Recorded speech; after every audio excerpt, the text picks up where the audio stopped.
Buenas tardes a todo el público que se conecta desde los diferentes rincones de Latinoamérica. Hoy estamos con una invitada muy importante en Centroamérica y en todo el continente en el tema de parásitos y especialmente de Chagas.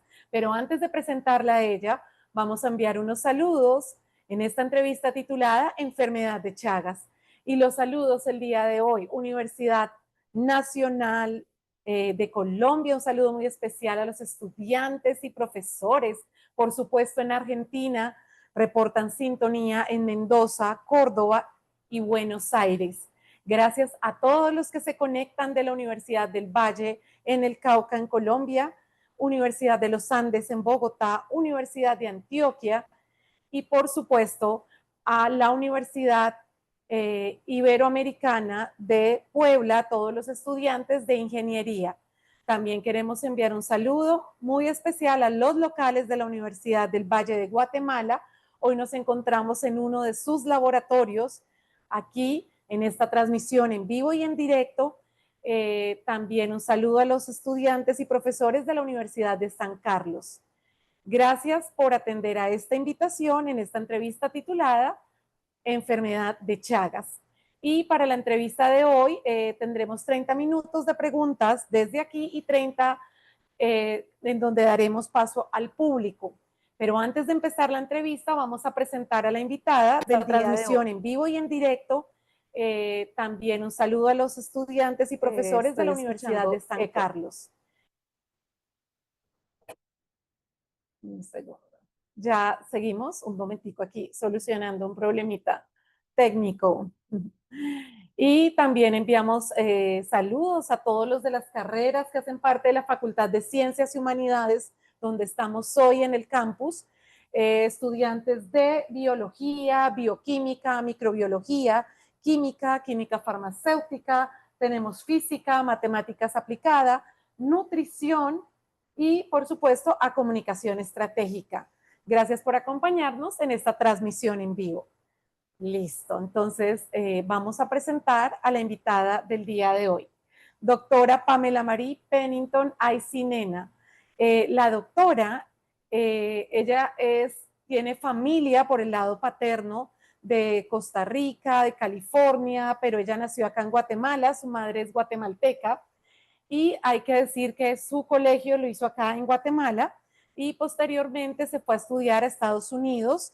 Ella estudió en la Universidad de Trinity en San Antonio, biología. Después se fue a hacer su doctorado a la Universidad de Austin, Texas.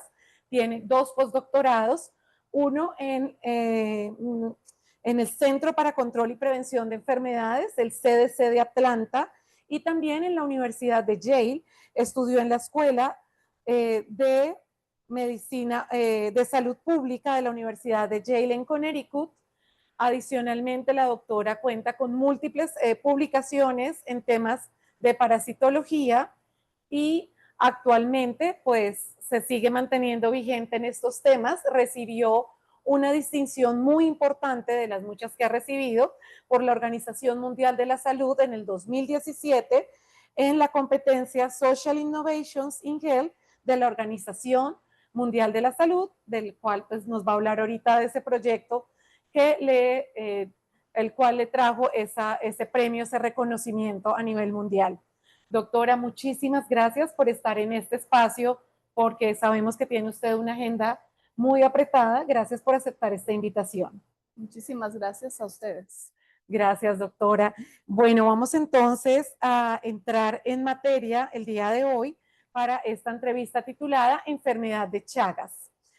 Doctora, ¿puede hablarnos un poco de cuáles son las estadísticas de la enfermedad de Chagas?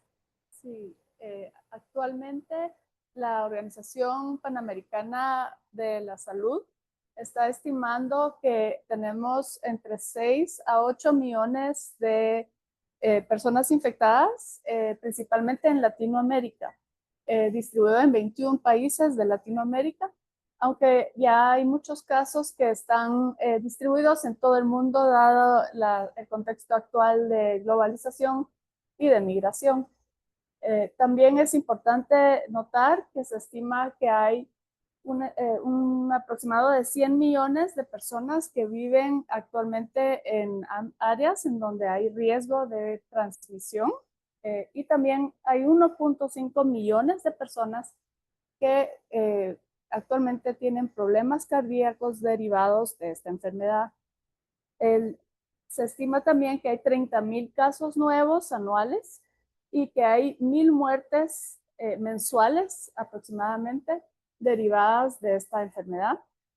Y también es importante notar que se puede transmitir de madre a hijo y se estima que hay 9,000 niños que nacen infectados de madres que estaban infectadas anualmente.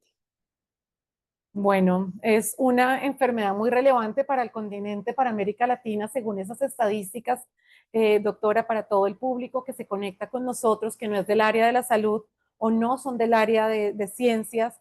¿Podría hablarnos de los síntomas de esta enfermedad? ¿Qué síntomas tiene? Sí, la enfermedad está clasificada como enfermedad aguda cuando inicia la infección con el parásito y luego se vuelve una enfermedad crónica. Durante la enfermedad aguda, las personas pueden tener síntomas muy generales como fiebre, dolor de cuerpo. Puede haber en algunos casos, muy pocos casos, cuando el parásito entra a través de la conjuntiva del ojo, se da una inflamación de los párpados de un solo ojo y conjuntivitis. Esa es una manifestación que se llama el signo de Romaña. Y si un niño que vive en el área endémica tiene una inflamación de un solo ojo, es importante que se le lleve al médico y se evalúe la posibilidad de una transmisión de la enfermedad de Chagas en la fase aguda.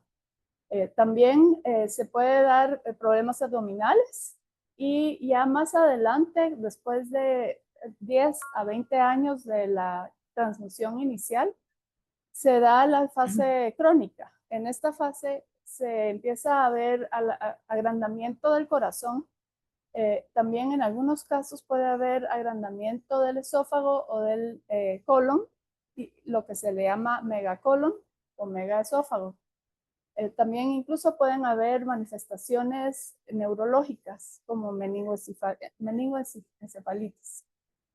Gracias. Tiene unos síntomas muy variados, doctora, pero ¿cómo se transmite la enfermedad? ¿Podría explicarle al público, explicarnos a todos cómo se transmite esta enfermedad? Sí, la enfermedad es causada por un parásito que es transmitido por un insecto que se alimenta de sangre. Este insecto en diferentes lugares de América Latina se les llama de diferente forma, pero un nombre común que se escucha en países como Guatemala, por ejemplo, es la chinche picuda o la chinche besucona, porque es un insecto que vive adentro de la casa, usualmente cerca de las camas, en áreas en donde hay paredes de adobe y hay espacios y ranuras en la pared.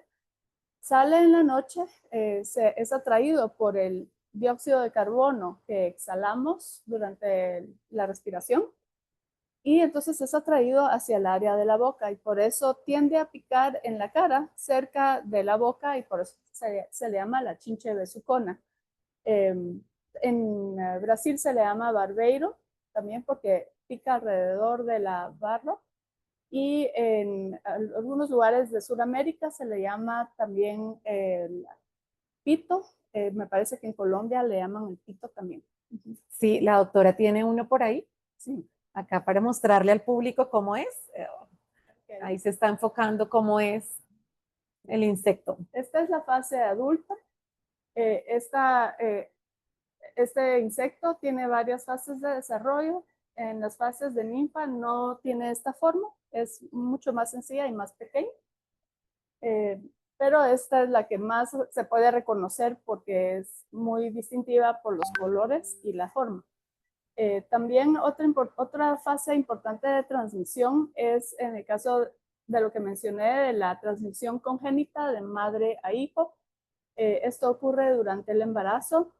pero no ocurre en una proporción muy alta. Se estima, por ejemplo, en Argentina, que es el 5% de las mujeres que están infectadas transmiten el parásito al bebé. Otra forma de transmisión es por medio de transfusiones de sangre, por eso ahora los países de Latinoamérica cuentan con un tamizaje, un cribado de los bancos de sangre que incluyen la prueba para la enfermedad de Chagas para prevenir ese tipo de transmisión.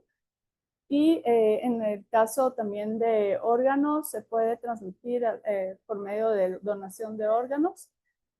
Y finalmente hay una forma de transmisión que es la oral, y se da en algunos países en donde la gente toma jugos de frutas, por ejemplo, que no están pasteurizados, cuando se contaminan con las heces del insecto que cae en el jugo, las personas se pueden contagiar con la enfermedad, con el parásito, y pueden desarrollar una enfermedad bastante severa.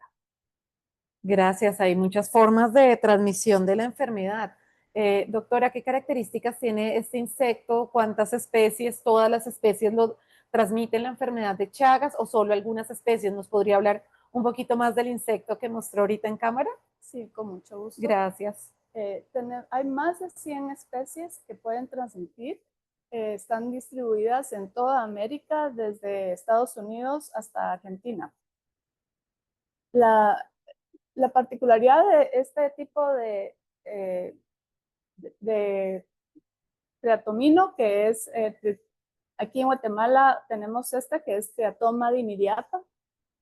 Esta especie logra colonizar las casas. No todas las especies logran hacer eso. Entonces, las que son mejores para transmitir el parásito son aquellas que tienen la habilidad de adaptarse adentro de la casa y colonizar, de forma que ponen los huevos adentro de la casa y se pueden desarrollar en su ciclo completo adentro. Hay otras especies que se encuentran, por ejemplo, en palmeras. En Colombia, por ejemplo, tienen Rhodnius prolixus, que está usualmente en las palmeras y puede bajar en la noche a la casa a picar a las personas, y la transmisión se da a través de las heces que el insecto deposita después de haberse alimentado de sangre. Es decir, no es a través de la picadura, sino que es cuando, después de alimentarse de sangre, el insecto hay una distensión del intestino, se vuelve bastante grande el intestino, y eso hace que saque heces y orina en bastante cantidad. Y es en las heces en donde está el parásito, que luego puede entrar a través de, ya sea picadura. La picadura puede ser cuando uno se rasca alrededor de la picadura, o por ejemplo, cuando pasa cerca de la cara, uno puede rascarse e introducirlo al ojo, por ejemplo, o a través de alguna herida que uno tenga. Disculpe, doctora, la pregunta. O sea, el parásito cuando defeca, ¿cierto? Produce las heces, ahí es donde va, o el insecto, perdón, cuando produce las heces, ahí es donde va el parásito, ¿cierto? Ese parásito que produce la enfermedad, el Trypanosoma cruzi, podría hablarnos un poquito también del parásito, porque tenemos un insecto, ¿cierto? El insecto, explicaba la doctora, que al producir las heces y la gente se rasca, ahí es donde va In el early parásito. 2021, a group of scientists from the British Antarctic Survey drilled. ¿Qué características tiene ese parásito? Sí, el parásito es un microorganismo que tiene un ciclo complicado, complejo.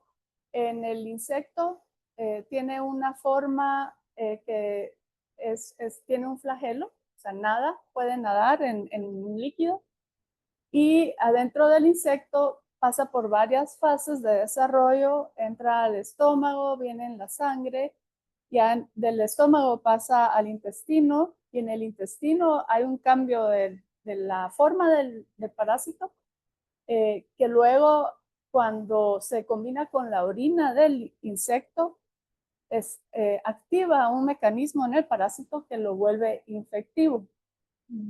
Entonces, cuando sale en la orina, es que cambia su forma a la fase infectiva. Ya dentro del organismo del mamífero, principalmente, puede infectar cualquier célula con núcleo. Entonces puede infectar células del sistema cardíaco, el músculo del corazón. También puede infectar células del área del cerebro. Entonces tiene la habilidad de adaptarse a diferentes ambientes adentro del organismo.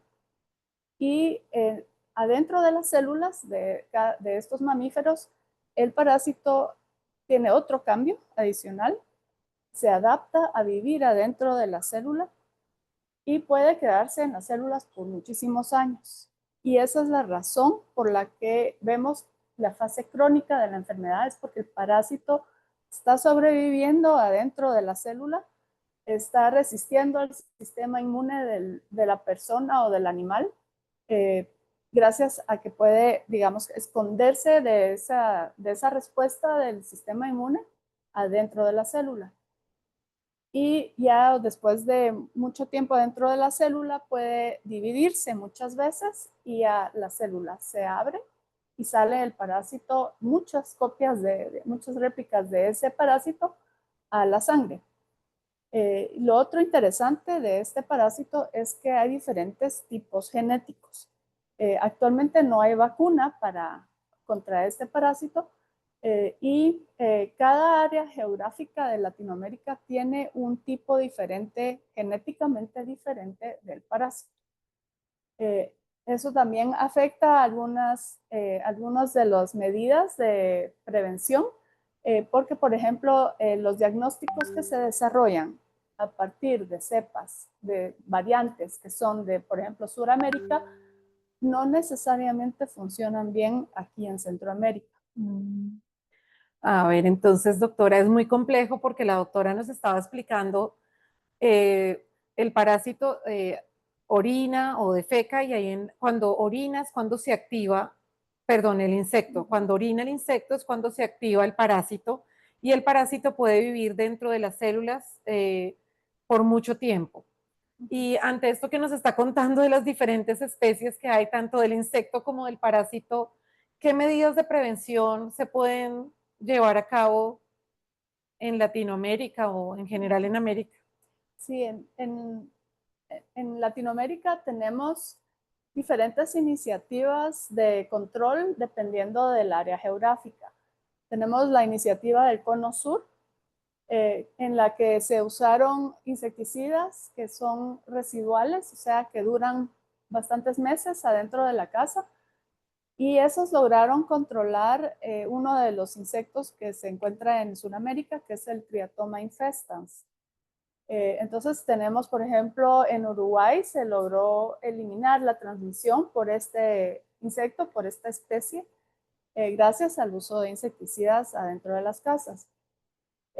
Pero hay otros lugares en donde no se ha logrado la eliminación de la transmisión porque los insectos que viven en esas áreas viven también afuera de la casa.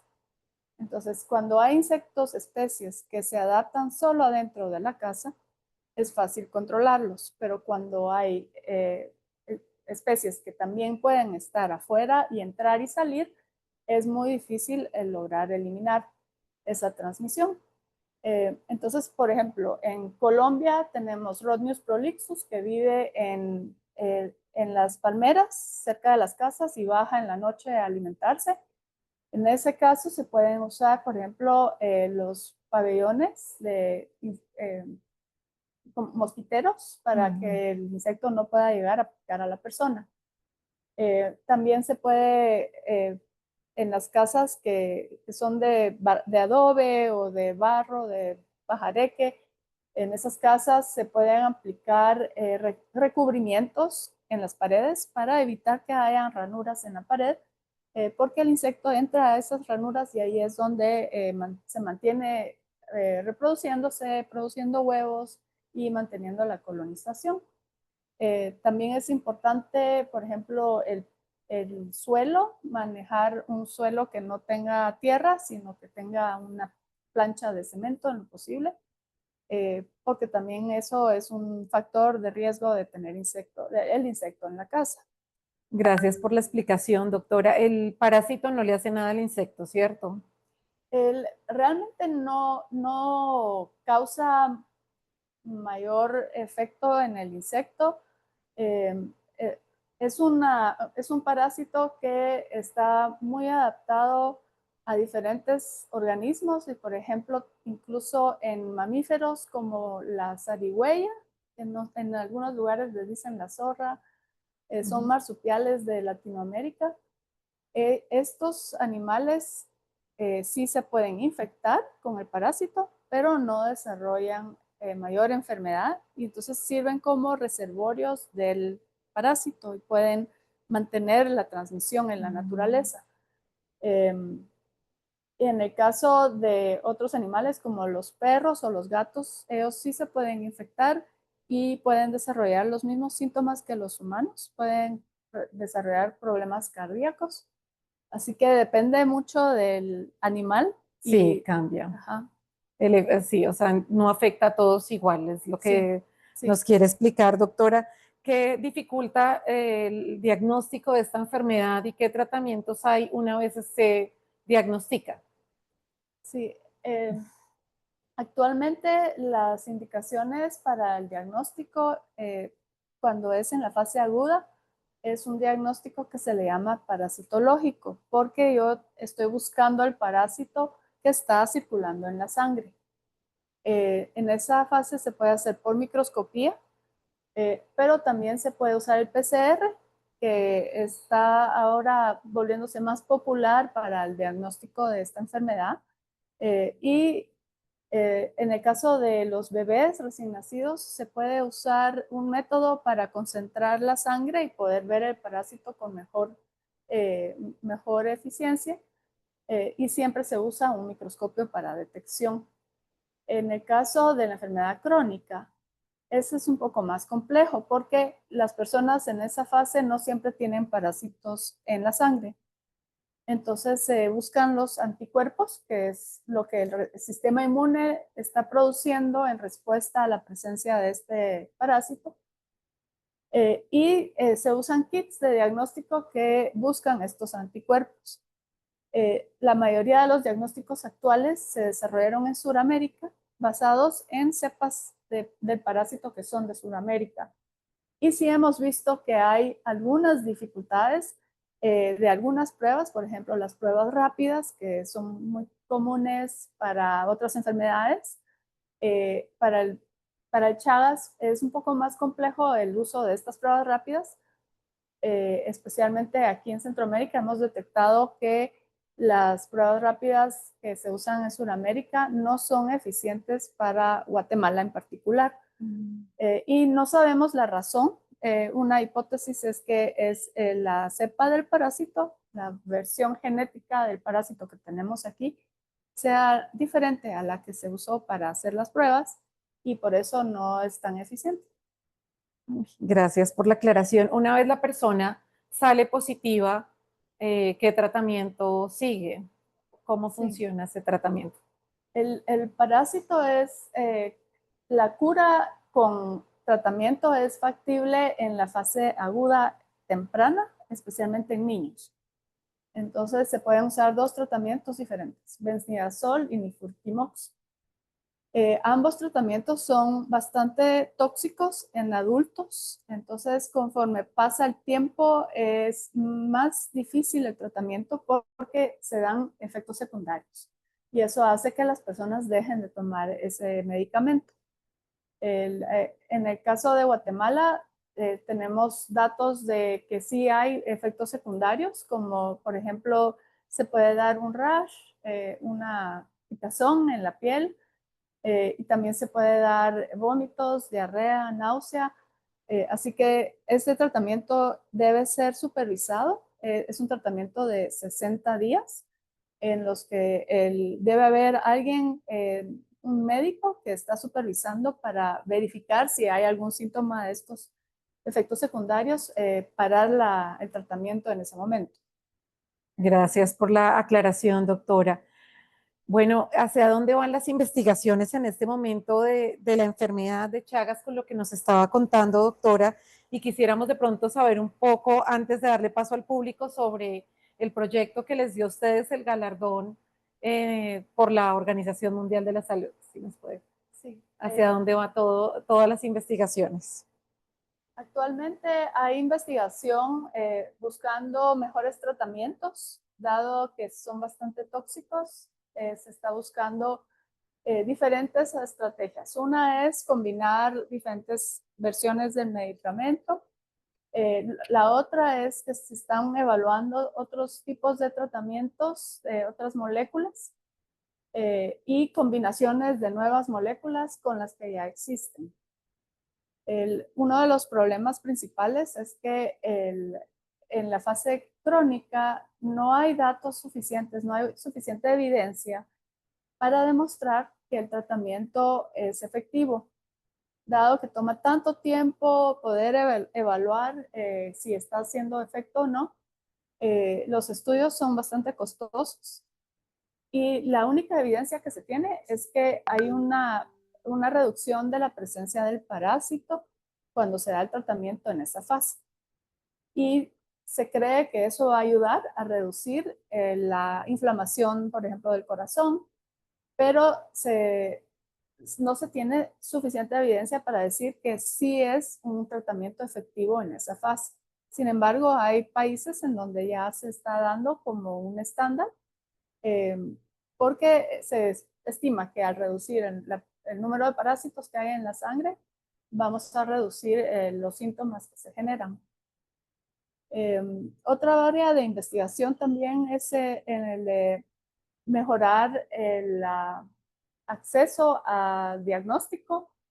En particular en Guatemala, nosotros estamos tratando de impulsar que las mujeres embarazadas puedan acceder a su diagnóstico prenatal para que se pueda identificar algunas de las mujeres que sean positivas, poder darle seguimiento a los bebés, a los niños recién nacidos y poder ofrecerles el tratamiento que es muy eficiente en esa fase.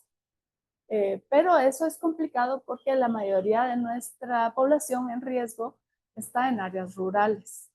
Y por eso en estas áreas rurales el acceso a los servicios de medicina, de salud, son bastante limitados y hemos estado trabajando un proyecto ya por varios años para tratar de impulsar que las comadronas apoyen a las mujeres, las guíen para que puedan acceder a su prueba prenatal en el centro de salud. También otra área que es de interés es poder estudiar algunos de los sitios en donde el uso de insecticidas no ha funcionado en el pasado.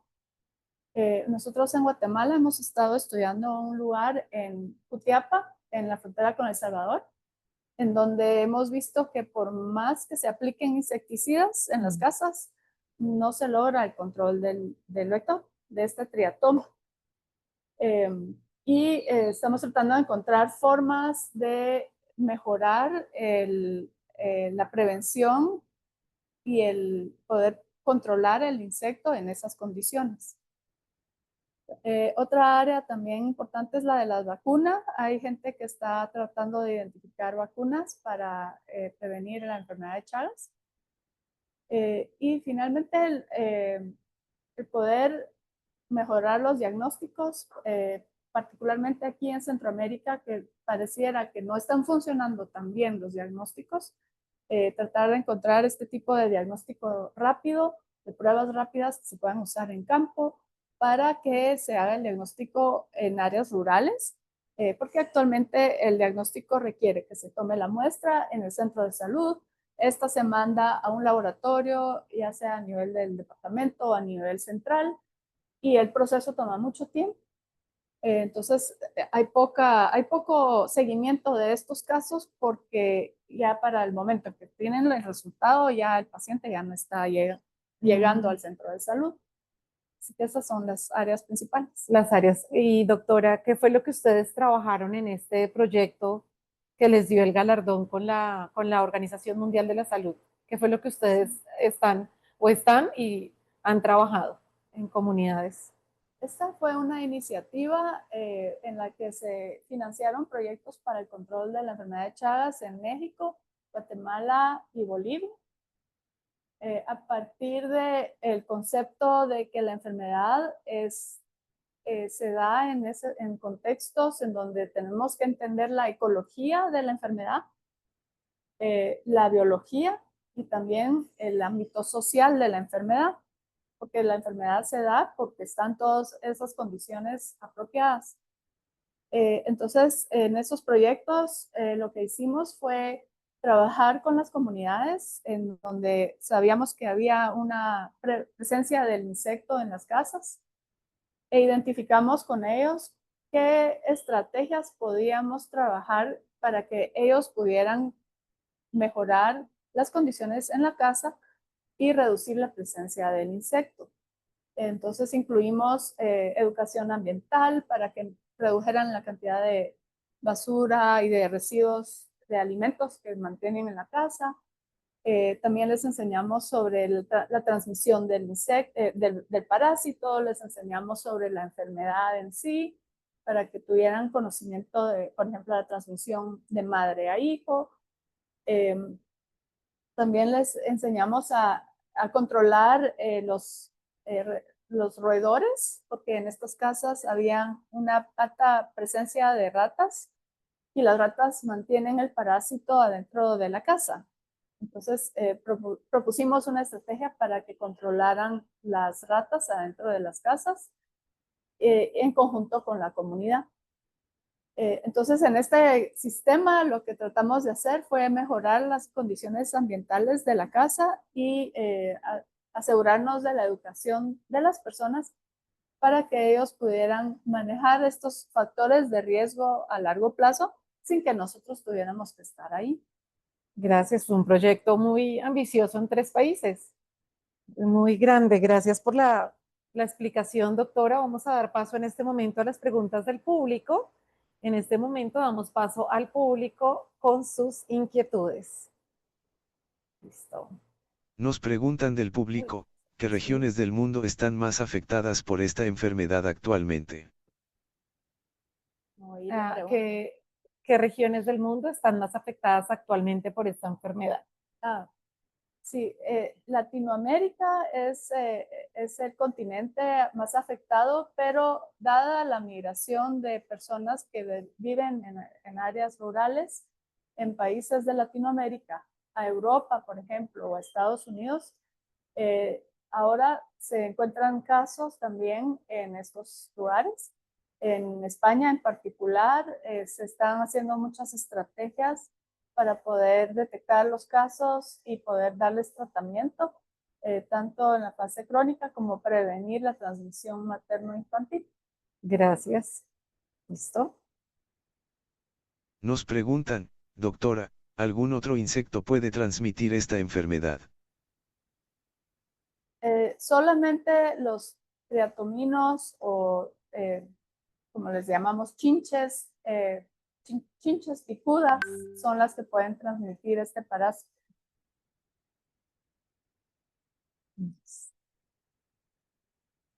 Nos preguntan, ¿cómo se puede integrar el diagnóstico de Chagas en los sistemas de salud como parte de la medicina preventiva? Muy buena pregunta. Actualmente tenemos en Guatemala unas estrategias a nivel de centro de salud para que las personas puedan hacerse la prueba, se les toma la muestra en el centro de salud y se manda la prueba al laboratorio del departamento o del área central. La prueba que se hace toma varias semanas en tener la respuesta. Y en algunos países se está usando la prueba rápida para hacer el primer cribado o el primer tamizaje. Aquí hemos evaluado el tratar de usar ese tipo de pruebas, pero en las evaluaciones, las pruebas que se evaluaron aquí no funcionan para Guatemala. Gracias. Nos hacen esta interesante pregunta, ¿qué es lo que más le ha sorprendido del parásito que causa Chagas, incluso después de años estudiándolo? yo creo que lo que más me impresiona es su habilidad de adaptarse del intestino de un insecto al mamífero, en el caso de los mamíferos, aunque también puede entrar a otros tipos de vertebrados. Tiene esa habilidad de poderse adaptar a diferentes ambientes fácilmente y evadir el sistema inmune y poderse quedar en el corazón, por ejemplo, por muchos años sin que lo elimine el sistema inmune. ¿Qué tan mortal es la enfermedad de Chagas? Se estima que el 30% de las personas que se infectan desarrollan una cardiopatía. De estas personas que desarrollan la cardiopatía, si se detecta suficientemente temprano y se da tratamiento, se puede prevenir un efecto dañino en el corazón a largo plazo. No se puede curar en esa fase, pero sí se puede reducir el daño al corazón. Realmente la tasa de mortalidad es difícil estimarla. Por lo menos aquí en Guatemala ese dato no es fácil de encontrar porque muchas personas mueren con la enfermedad y nunca se detectó que tenía el parásito. mueren de un ataque al corazón, por ejemplo, pero nunca se supo que estaban enfermos de Chagas, de la enfermedad de Chagas. O sea, se camufla la... Sí, no se detecta porque no hay diagnóstico. Ah, claro. Si hubiera más diagnóstico, tendríamos mejores estimados aquí en Guatemala. Doctora, una pregunta que me quedó, eso que usted nombró, que cuando un niño tiene una infección en un ojo, que se puede confundir con otro tipo de infecciones en los ojos, ¿qué características tiene lo que nombró de la parte de la conjuntiva del ojo? Sí, esta inflamación es de un solo ojo, o sea, no se da en los dos, y se inflaman ambos párpados. Entonces el ojo se ve algo cerrado y luego se ve el ojo rojo por la conjuntivitis. Esa es yo vi un caso de un niño en el campo que tenía ese signo de romaña, pero nadie lo detectó. Cuando fue al centro de salud, le dieron antibióticos para el ojo. Pero uno de los biólogos que trabajaba conmigo vio el caso y él le dijo al encargado de vectores de la persona del Ministerio de Salud que creía que era un caso de Chagas y entonces se fue a tomar la muestra del niño y en efecto era la enfermedad de Chagas, ya se le ofreció el tratamiento. Pero incluso en lugares donde se sabe que hay enfermedad de Chagas, por alguna razón no es lo primero que piensan los médicos. No se confunde el diagnóstico con otras infecciones. Sí. Gracias. Vamos ahora. Nos mandan saludos desde Australia y nos preguntan, ¿han habido algunos avances en el desarrollo de una posible vacuna u otro profiláctico? Australia, saludes. Por la mañana en Australia, creo que van a ser como las 10 de la mañana en Australia. Sí, sí, hay avances, están trabajando varios prototipos de vacunas, especialmente en Estados Unidos. Hay algunos proyectos buscando este tipo de vacuna. Algo interesante es que esta enfermedad también afecta a los perros y en Estados Unidos, pues esa es una de las razones por las que hay mucho interés en buscar una vacuna, porque los perros, por ejemplo, en Texas, hay muchos casos de perros que mueren de problemas de corazón por la enfermedad. Y creo que esa es una de las cosas que está promoviendo. Es lo que se le llama la investigación de una salud, porque queremos entender cómo reducir estas enfermedades que están entre los animales, el medio ambiente, el humano. Hay un flujo constante de la enfermedad entre los animales en y diferentes especies. Y entonces se están buscando ese tipo de estrategias por eso. Gracias por la pregunta y la aclaración. ¿Qué parámetros tiene que tomar el gobierno dentro de los brotes de estos sabiendo que no todos tienen los mismos recursos?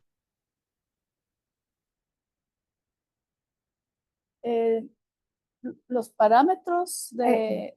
Eh, parámetros se refiere a como qué medidas podría tomar el gobierno o qué recomendaría usted. Sí, sí, en el caso de los países que son endémicos para la enfermedad, el gobierno aporta las pruebas de diagnóstico y también es el gobierno el que se encarga de aplicar los insecticidas en las casas cuando hay reportes. Ahora, la mejora de vivienda, por ejemplo, ese es un tema difícil de abordar porque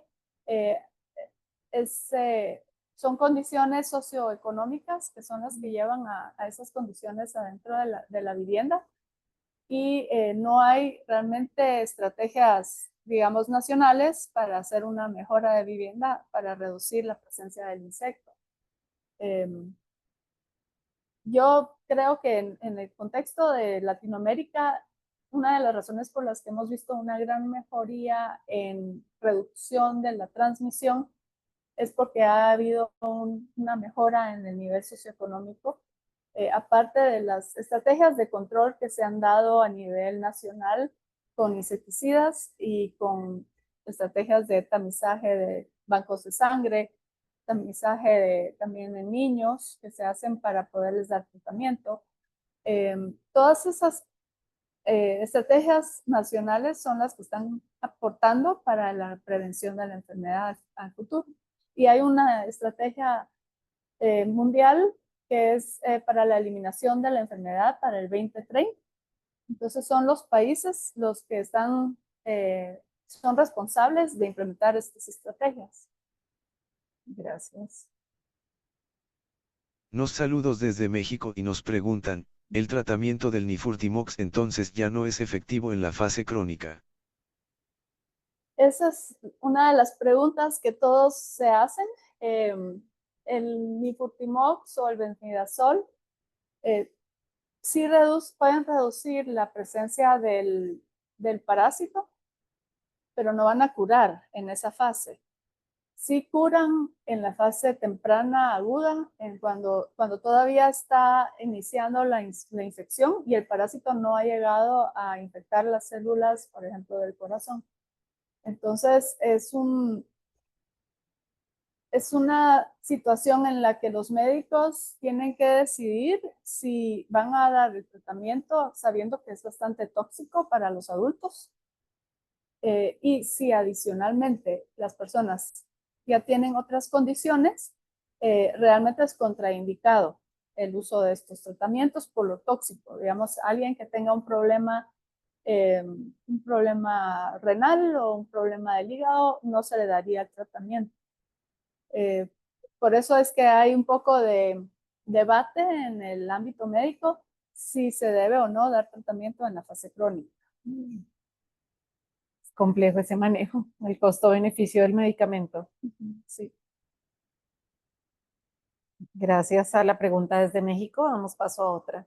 ¿Se puede transmitir la enfermedad de persona a persona? Solo de madre a hijo, en los casos en que hay la transmisión congénita, sí. En transfusiones de sangre o de órganos, por ejemplo, donación de órganos también. Pero no se daría algo como lo que vemos con una transmisión, por ejemplo, del VIH, no se daría ese tipo de transmisión. Ni tampoco como una transmisión de una influenza por medio de las secreciones respiratorias, tampoco se daría. Es solo cuando es en contacto con la sangre y en el caso del el desarrollo del bebé inútero. Gracias. En los bancos de sangre, me imagino que tienen estandarizada esa prueba o cómo se... Sí, todos en Latinoamérica tienen la prueba para Chagas como estándar en todos los bancos de sangre. Sí. Dice. ¿Cuáles son algunos de los síntomas crónicos que pueden aparecer en personas infectadas con la enfermedad de Chagas si no se trata adecuadamente? Sí, los principales síntomas son agrandamiento del corazón, arritmia, por ejemplo, eh, fibrilación. Cuando hay también infección del sistema digestivo, se puede agrandar el esófago o se puede agrandar el colon. Y en esos casos la única solución es lo que se llama la resección, o sea, quirúrgicamente se elimina la sección que está agrandada. Y también pueden haber algunos efectos en el sistema nervioso. Gracias.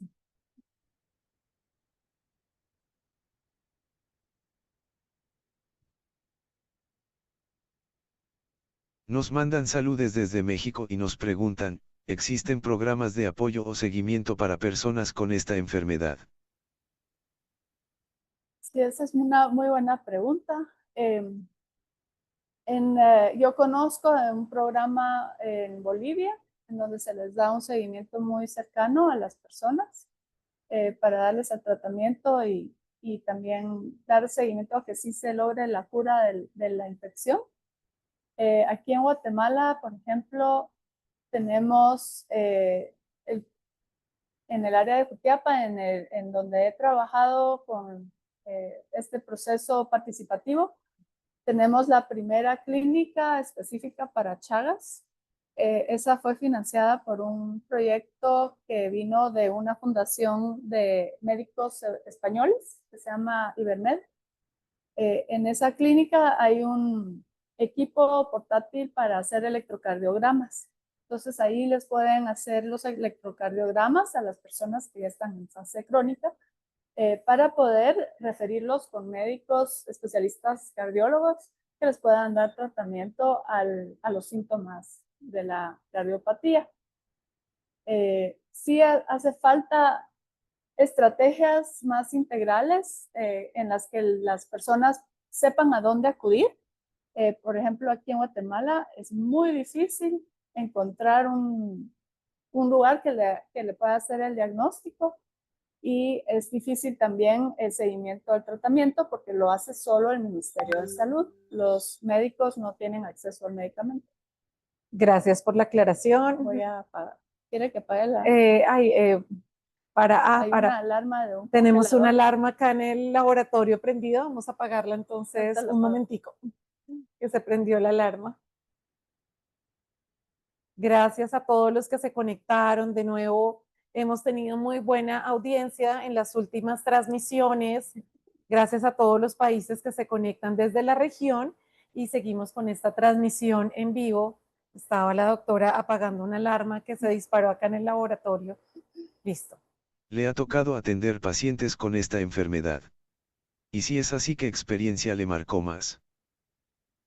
Sí, en un momento monté un diagnóstico que no se hace aquí en Guatemala y recibí a este paciente que estaba buscando una confirmación. Y cuando yo vi el diagnóstico, realmente me impactó mucho porque me di cuenta de que había tanta necesidad de información aquí en Guatemala y acceso a diagnósticos y a medicamentos. Ese fue uno de los momentos en los que yo decidí que iba a trabajar en mejorar el acceso al diagnóstico. Yo creo que es en general en la región falta acceso a la información. Sí. Lo que está diciendo es clave. Damos paso a otra pregunta, listo. Nos preguntan cómo se puede detectar que se tiene la enfermedad. Sí, es difícil el detectarlo si uno se infectó de niño y pues no está consciente de que eso ocurrió cuando era niño. Por ejemplo, hay muchas familias en las que conozco que la la madre trabaja y los abuelos cuidan a los hijos en estos ambientes rurales. Y en esas condiciones, pues hay posibilidad de que se contagien con la enfermedad, pero no lo van a saber.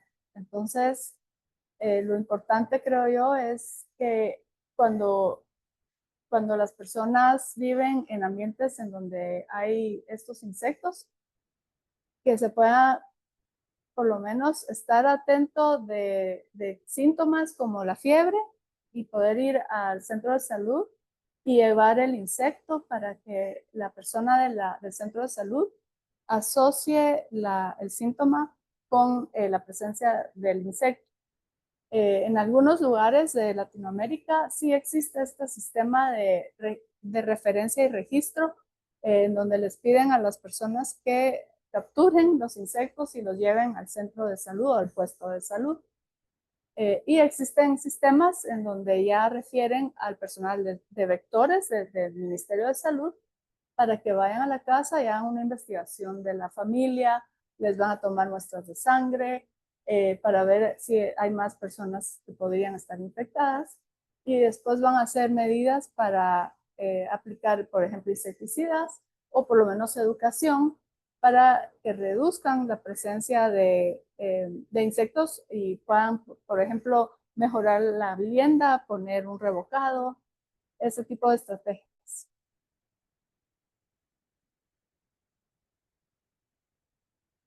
Relacionada a la anterior pregunta, ¿cómo se detecta la enfermedad si puede estar dormida por años? Así. Sí, realmente la enfermedad, cuando ya está en la fase crónica, las personas se reconocen que tienen la enfermedad cuando van al cardiólogo y al cardiólogo se le ocurre, bueno, viene de un área endémica de Chagas, podemos hacerle la prueba de Chagas. Yo tuve un caso de un proctólogo aquí en Guatemala que él tuvo un caso de megacolon en un joven era de 12 años y se acercó a mí para ver si podíamos hacer alguna prueba para ver si podría ser Chagas, porque hizo todas las evaluaciones y ninguna de las otras posibles etiologías había salido positiva. Pero como no teníamos todo el sistema de PCR montado en esa época, eso fue hace muchos años, no le pudimos identificar si la muestra estaba infectada o no. Y el joven sí estaba positivo en la sangre a nivel de anticuerpos, pero no podríamos hacer la relación directa de que el megacolon era causado por el parásito si no encontrábamos el parásito en el tejido del megacolon.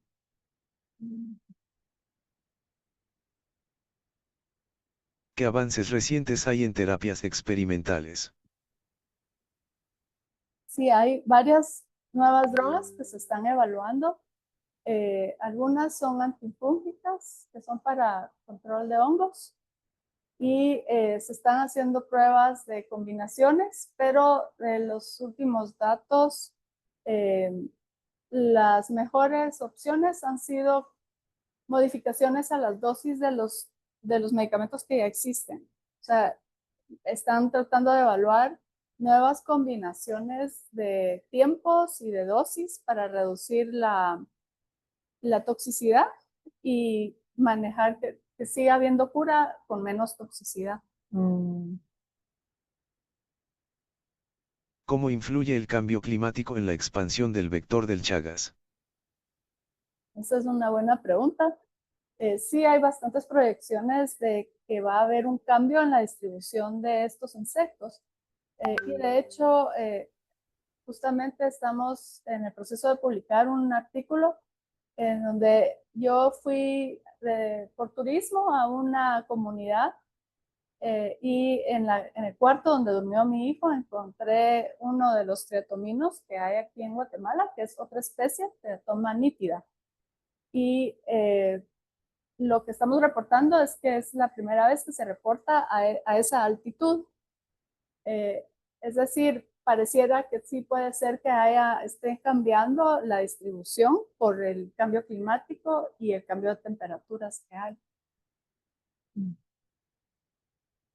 ¿Se ha topado con decisiones difíciles entre intervenir científicamente o respetar dinámicas culturales en comunidades afectadas?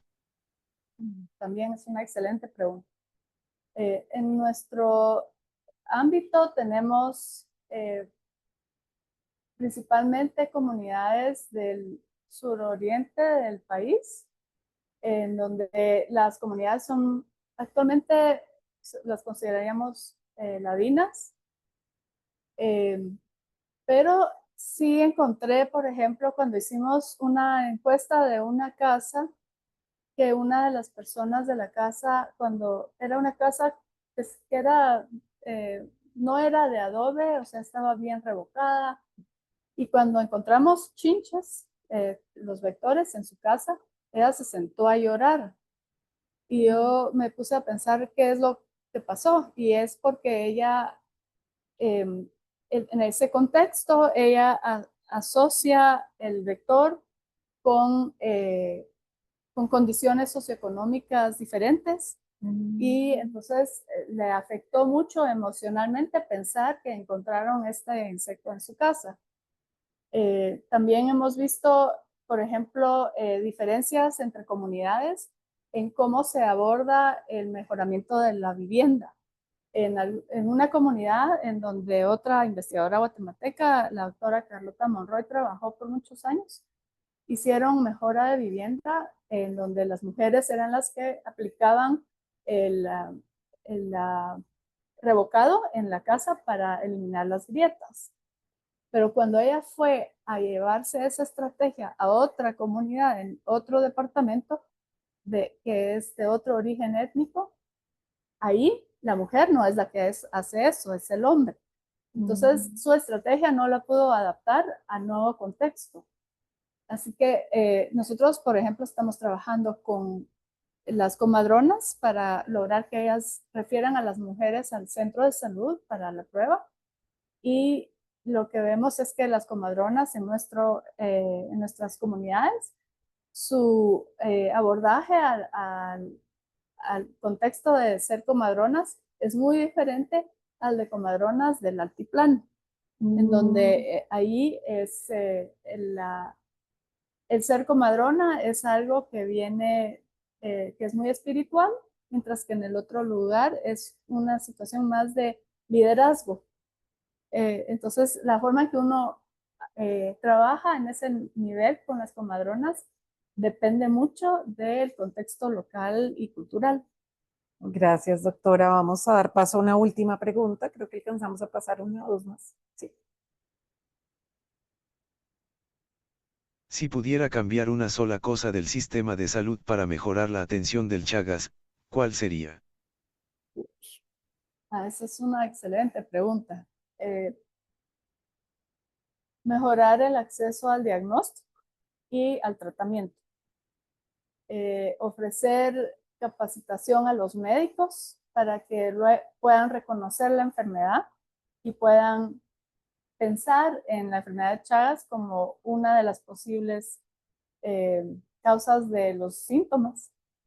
Y también mejorar el proceso de capacitación de las comadronas, porque las comadronas en estos lugares tienen un rol muy importante, pero la capacitación que se les da para que ellas puedan guiar a las mujeres para buscar acceso a mejores servicios de salud, esas capacitaciones todavía necesitan adaptarse al contexto local para cada área o cada comunidad. Cada comunidad tiene, por ejemplo, idiomas diferentes.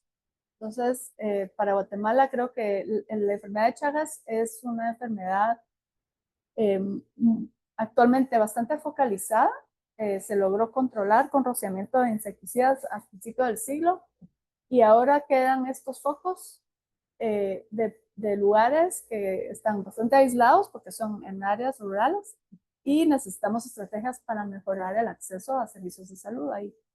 Gracias. Alcanzamos ya la última para finalizar, sí.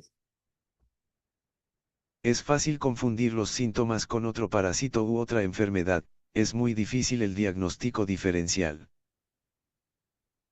Sí, de hecho, en lugares en donde hay otro parásito que se llama leishmania, que aquí en Guatemala se le llama la enfermedad del chiclero, porque es un parásito que tiende a causar lesiones cutáneas cerca de las orejas o en las extremidades, en lugares más o menos silváticos donde se produce, se está manteniendo la producción del hule o el chicle.